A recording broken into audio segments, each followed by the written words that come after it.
The large classroom fell silent as Professor Zixenorb entered. The 12-tentacled alien moved with grace despite his bulky form. His skin changed color from a calm green to an excited orange as he faced his students. 23 beings from across the galaxy waited for him to speak. They came from different worlds, had different body shapes, and breathed different gases. But they all shared one thing.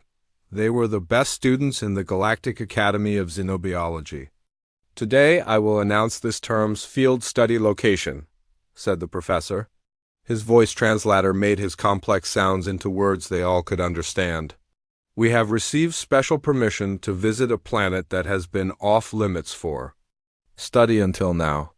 The students looked at each other with interest. Some used eye contact, others used scent signals, and a few communicated through light patterns on their skin. "We will be visiting Earth," said Professor Zixon. ORB. The room erupted with sounds of shock. A student in the back fell off her hover chair. Another student's protective slime layer bubbled with excitement. "Earth?" asked Clytara, a being made of living crystal from the methane seas of Rigel 9. Her voice came out as musical tones. "But Earth is classified as Deathworld 7. It is forbidden to visit." The professor's skin turned a deep blue. "Until now, yes. The Galactic Council has finally approved a limited educational visa for our top students. That's you." Miralax raised 2 of her 4 blue arms. The webbing between her fingers glowed slightly as she spoke. "Professor, our textbooks say humans are too dangerous for direct contact. They evolved on a planet that should have killed them. That is what makes this trip so important," said the professor. "For too long we have studied Earth and humans from a distance. We have called their planet a death world because of its harsh conditions, high gravity, extreme temperatures, dangerous weather, aggressive animals, poisonous plants. But humans not only survived there, they built a civilization." The classroom's air filters worked harder as many students released stress chemicals. "Is it true humans are made of meat?"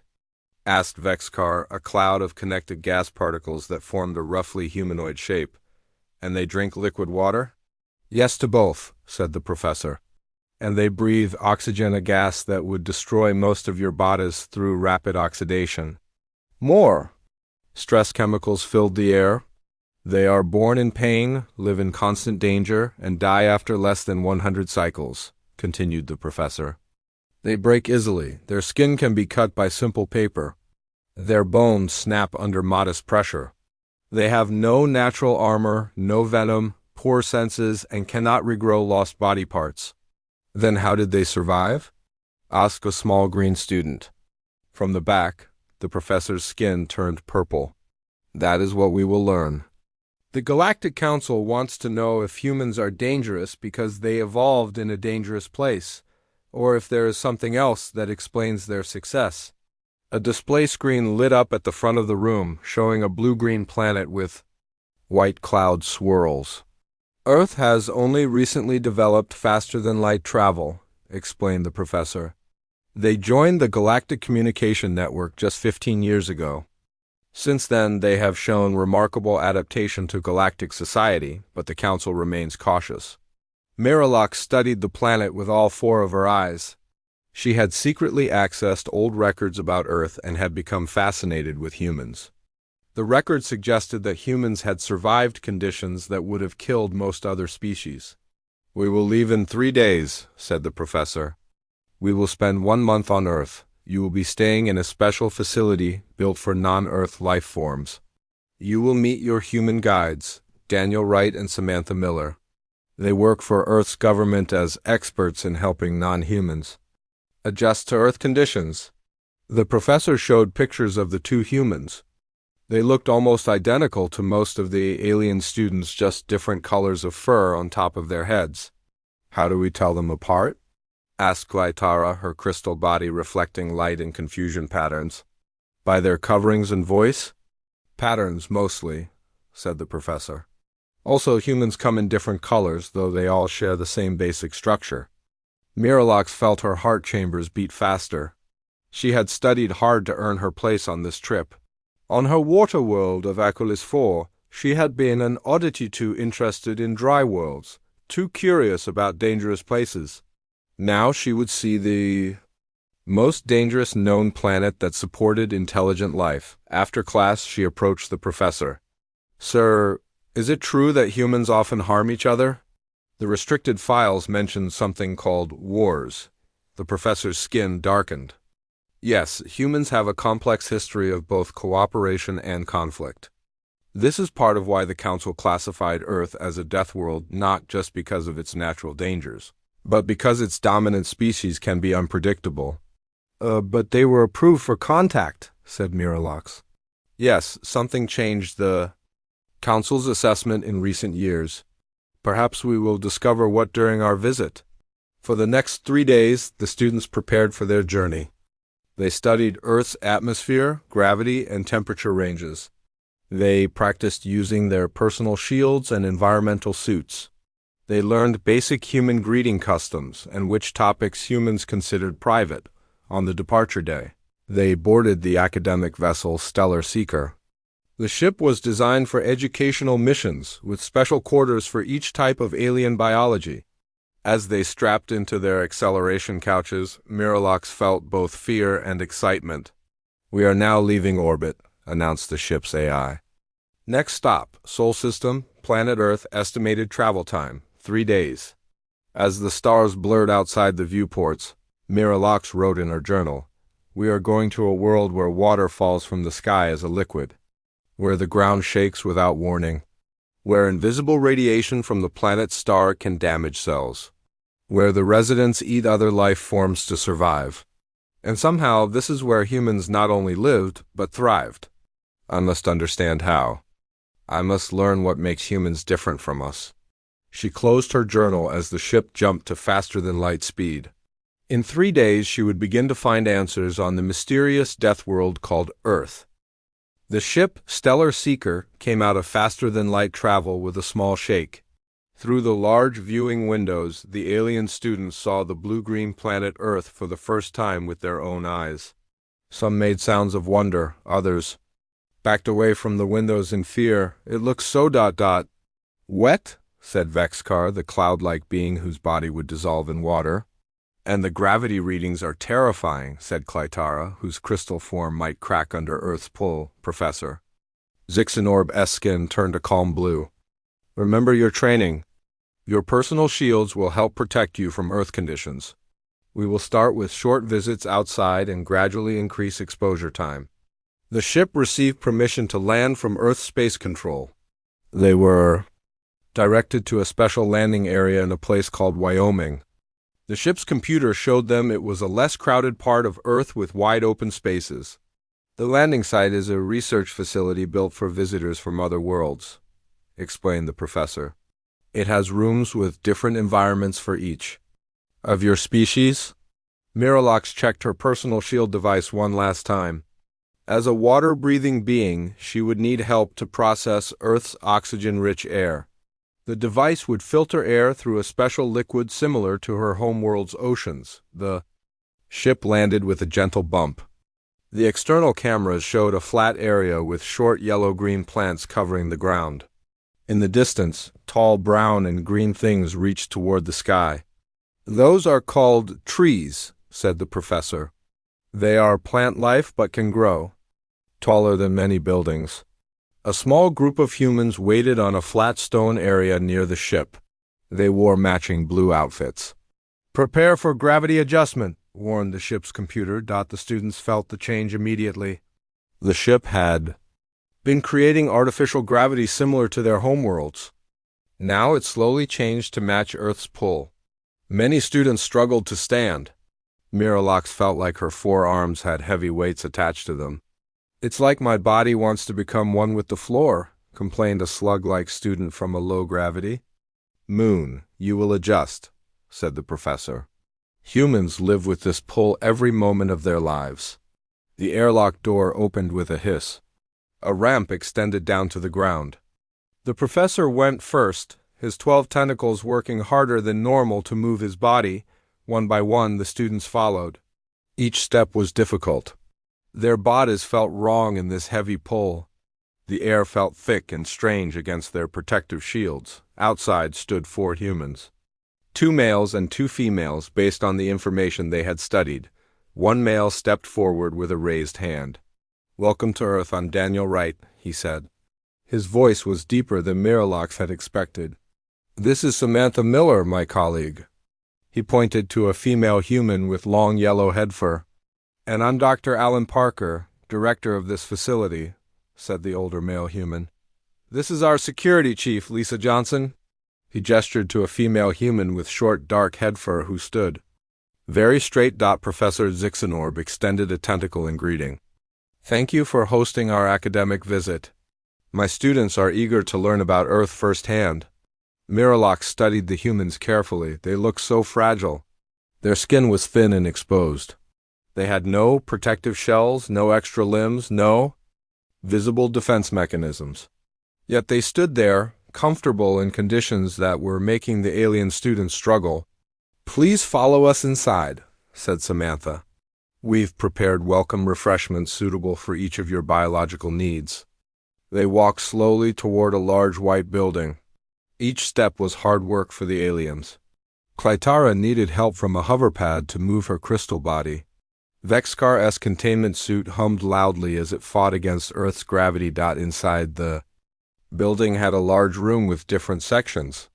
Each section had settings for different alien needs. The humans had clearly worked hard to make them comfortable. This facility was built 5 years ago when Earth joined the Galactic Communication Network, explained Dr. Parker. "It's designed to help different species adjust to Earth conditions gradually." "Why did the Galactic Council classify Earth as a death world?" asked Lisa Johnson suddenly. "We've always wondered." The aliens looked at each other nervously. It was not polite to discuss a planet's classification with its residents. Professor Zixenorb's skin turned a diplomatic purple. "The classification system looks at many factors: geological activity, weather patterns, temperature extremes, gravity, radiation levels, and biological hazards." "And Earth scored badly on all of those?" asked Daniel with a small mouth movement. The aliens recognized as a smile. "Earth has more active volcanoes, stronger storms, wider temperature ranges, and more aggressive predators than most inhabited worlds," said the professor. "Your planet experiences ice ages and mass extinctions regularly. Your oceans can create waves taller than buildings. Your land masses move and crash into each other." The humans nodded as if this was normal. "Plus, you have thousands of species that can kill with bites, stings, or poisons," added Miralax, forgetting her nervousness for a moment. "And microscopic life forms that cause disease." "Sounds like home," said Samantha with another smile. "We've arranged a schedule for your visit. We'll start with small trips to controlled environments, then move to more natural settings as you adjust." Their conversation was interrupted by a loud boom from outside. The building shook slightly.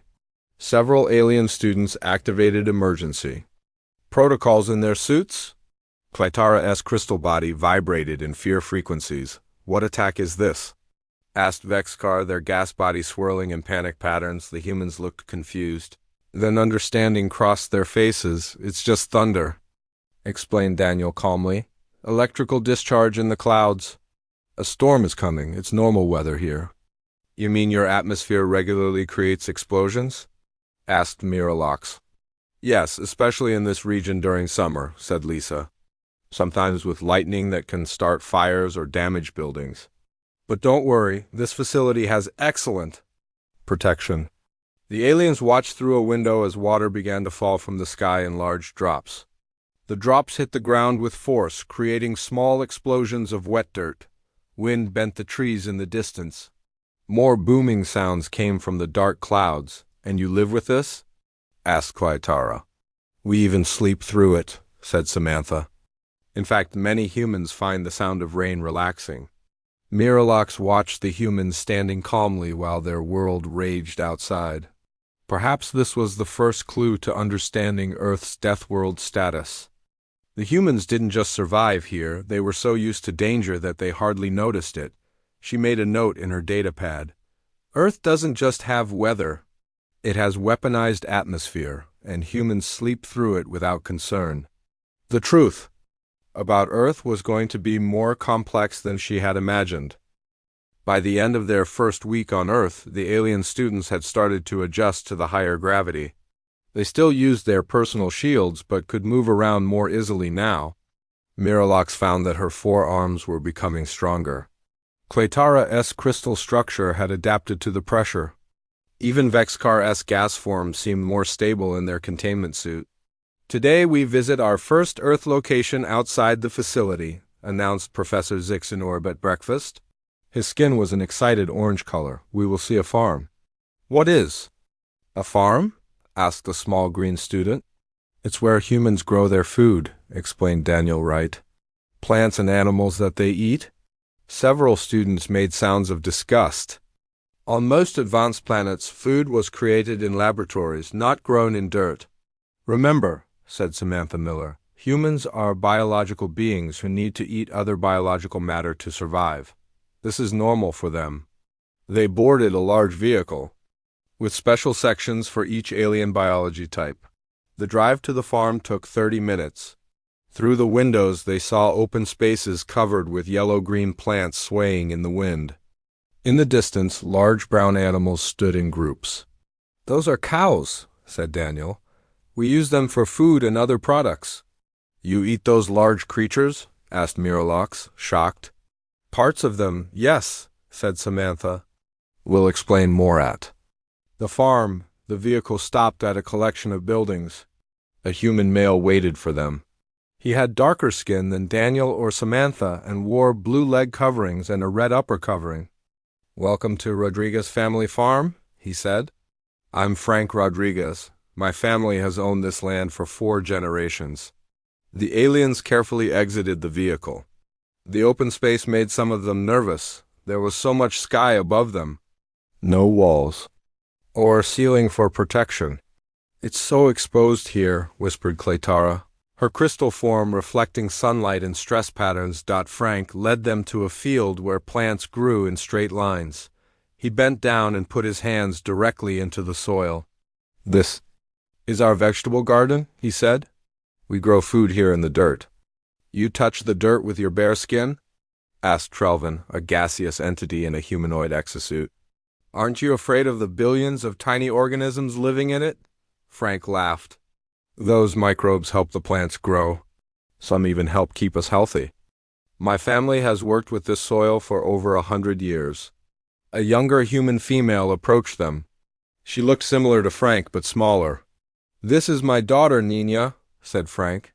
"Hi, everyone," said Nina with a wide smile. "Would you like to see the horses?" They walked to another area where large 4-legged animals stood behind a fence. Nina climbed onto a wooden structure, then jumped onto the back of one of the animals. "This is Pepper," she said, sitting on top of the animal. "He's my horse." The alien students backed away in alarm. "You sit on top of an animal with its own brain?" asked Claytara, her crystals pulsing with fear frequencies. "What if it decides to attack you?" Nina patted the horse's neck. "Pepper has been my friend since I was little. We trust each other." "Trust?" asked Vexcar. "With a non-sentient species?" "Horses are very intelligent," said Nina. "We work together as a team." The aliens watched as Nina made the horse walk, run, and jump over small barriers. She controlled it with small movements of her legs and hands, and sometimes just by speaking to it. "This is very different from what we learned about Earth," said Miralax to Professor Zixenorb. "Our textbook said Earth was a planet where everything evolved to kill everything else. But these humans live alongside other species." "Observation is the heart of science," replied the professor. "We must adjust our understanding based on what we see." Later, they gathered in a building called a barn. Frank and Nina showed them different Earth foods. There were plants, animal products, and processed items. "Would any of you like to try something?" asked Frank. "We have analyzed your biology and have safe options for most of you." Miralax stepped forward bravely. Her readings showed a liquid called apple juice would be safe for her system. She let a small amount through her shield and into her mouth. The taste was surprising sweet and sharp at the same time. Her 4 eyes widened. "This is pleasant," she said, surprised. Other students tried safe foods. Some liked them, others didn't. They watched with scientific interest as the humans ate their lunch sandwiches, fruits, and cookies. "You eat for pleasure, not just for fuel," observed Vexcar. "Food is important in human culture," explained Samantha. "We gather to eat together, it's social." After lunch, they saw more of the farm. Frank showed them how they grew different plants and raised animals. He explained how the farm dealt with changing seasons, weather problems, and pests. "Every year brings different challenges," he said. "Too much rain, not enough rain, early frost, insect problems. We adapt and overcome."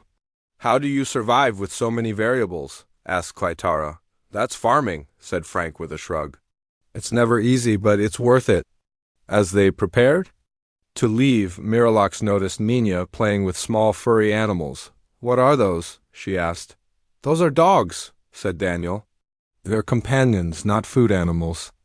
Miralax watched as the dogs jumped around Nina, making happy sounds. They seemed to have a genuine bond. On the ride back to the facility, the students discussed what they had seen. "Humans deliberately grow food in unpredictable conditions," said Vexcar. "They could make food in controlled environments, but they choose this harder way. And they form emotional bonds with other species," added Clytara. "Species that could harm them." Miralax thought about everything they had seen. "The farm showed us something important," she said. "Humans don't just fight against their dangerous world. They work with it, they adapt to it." Professor Zixenorb's skin turned a thoughtful blue. "Perhaps that is part of what makes humans unique. On your homeworlds, most of you live in environments carefully controlled to eliminate risk. Humans seem to accept risk as normal." "Their calendar showed they plan years ahead," added Miralax. "They expect to survive long-term in these conditions." That evening, Miralax added to her notes, "Humans don't just endure their death world, they embrace it. They put their hands in soil full of microorganisms. They climb onto large animals with teeth and hooves. They eat food grown in unpredictable conditions, and they seem to enjoy it all." She still didn't understand why Earth was classified as a death world, but she was beginning to think the classification missed something important about humans. They weren't just survivors of a dangerous planet. They were partners with it. The next day would bring a new experience, a visit to a human. School, Miralax wondered what new surprises awaited them there. On the third week of their visit, the alien students were taken to a place called Yellowstone National Park. This was a natural area that humans had decided to protect rather than build on. The students had learned that humans often set aside large parts of their planet just to keep them in their natural state. "Today you will see some of Earth's geological features," said Daniel as their vehicle moved along a road through tall trees. "Yellowstone sits on top of what humans call a supervolcano." "You built a tourist site on an active volcanic system?" asked Vexcar, their gas form swirling with alarm inside their containment suit. "The volcano hasn't had a major eruption in 640,000 years, said Samantha. "But the heat from below creates hot springs and geysers that people come to see." The aliens looked at each other in disbelief. Humans had built a place for fun visits on top of a potential extinction-level event. They stopped at a large open area. 2 new humans met them there, wearing green and gray clothing with badges. "Welcome to Yellowstone," said the male human. "I'm Ranger Greg Wilson, and this is Ranger Karen Davis. We'll be your guides today." "What is a ranger?" asked Clytara. "We protect the park and help visitors," explained Karen. "We make sure people stay safe and don't damage the natural features." The rangers led them along a wooden path. Soon they came to areas where steam rose from the ground. There were pools of water in strange colors: blue, green, orange, and red. "These are hot springs," said Greg. "The colors come from different types of heat-loving bacteria that live in the water. The water in some springs is near boiling," added Karen. "Stay on the boardwalk at all times. The ground around the springs can be thin, with boiling water just underneath." Humans come here for pleasure? Asked Trelvin. To a place with thin ground and boiling water? Yes, about 4 million visitors come each year, said Greg. Miralox noticed that many human visitors walked around, taking pictures and looking happy. Children ran and played nearby, though their parents kept them away from the dangerous areas. The group moved to another area, where a large spout of water suddenly shot high into the air. This is Old Faithful, said Karen. It's a geyser that erupts about every 90 minutes. The water is 204 degrees Fahrenheit hot enough to cause severe burns. The aliens watched in amazement as the boiling water shot upward and human tourists clapped and took pictures. Your species finds danger entertaining, observed Professor Zixenorb, his skin a confused purple color. We find nature amazing, corrected Greg. The danger is part of why we respect it. As they walked along another boardwalk, something unexpected happened. A small human child, perhaps 5 years old, suddenly ran under the safety rail. Before the rangers could react, the child stepped onto the thin crust near a hot spring. The ground began to crack under his weight. The alien students froze in shock, but Daniel didn't hesitate. He jumped over the rail and ran across the dangerous ground. He grabbed the child just as the surface broke open, revealing boiling water. Below, with a powerful jump, Daniel carried the child back to safety, seconds before the spot where they had been collapsed completely. The child's parents rushed forward, crying and thanking Daniel. He had burns on his legs from the hot water splash, but he didn't seem to notice as he handed the child back to them. Are you okay? The mother asked Daniel, seeing his injuries. I'm fine, he said. Just a few burns. The medic can treat them? Back at the vehicle. The alien students stared at Daniel in stunned silence. When the group moved on, Professor Zixenorb pulled Daniel aside. You risked your life, said the professor.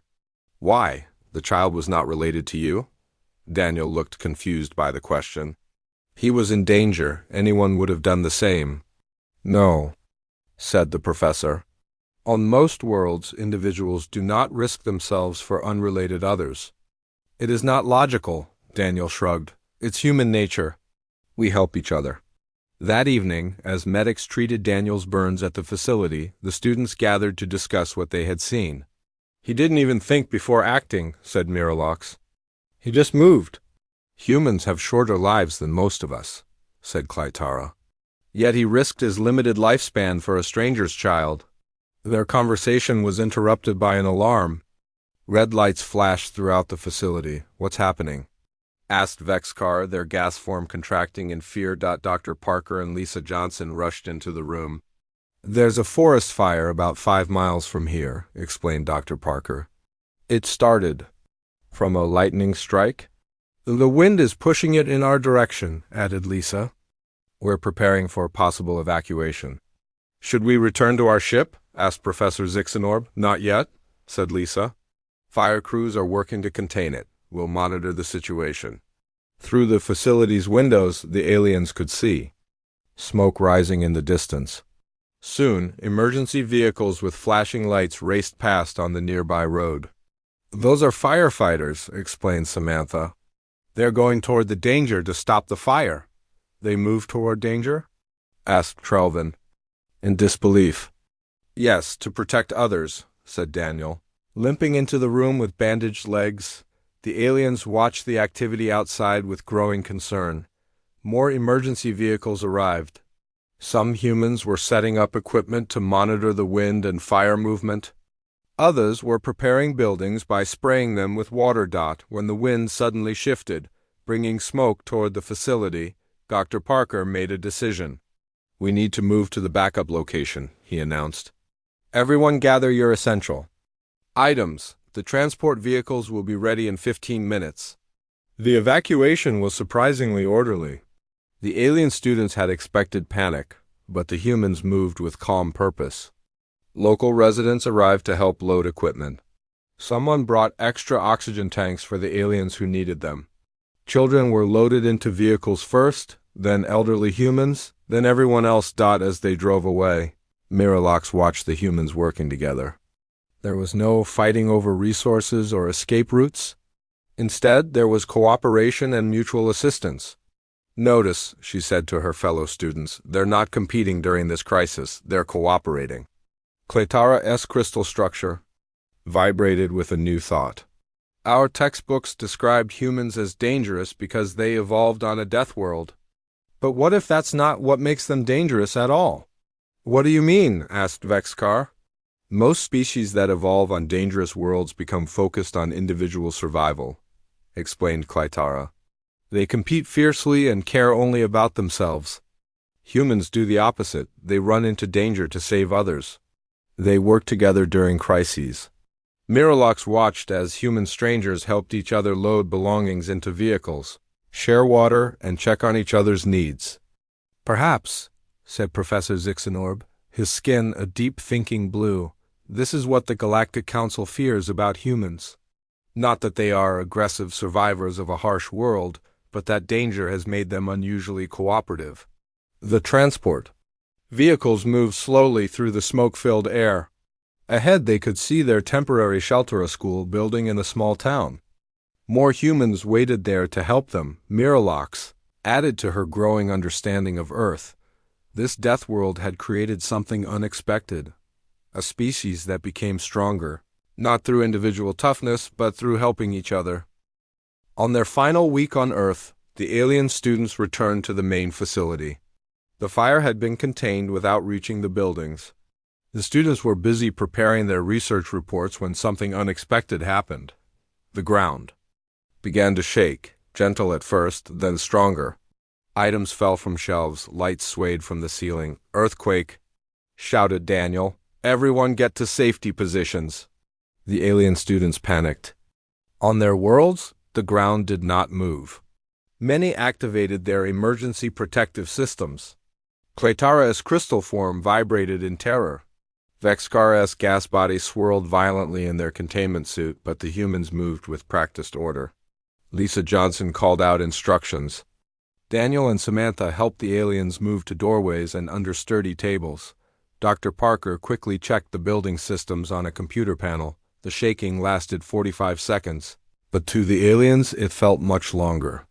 When it stopped, the facility systems reported the earthquake measured 6.7 on something called the Richter scale.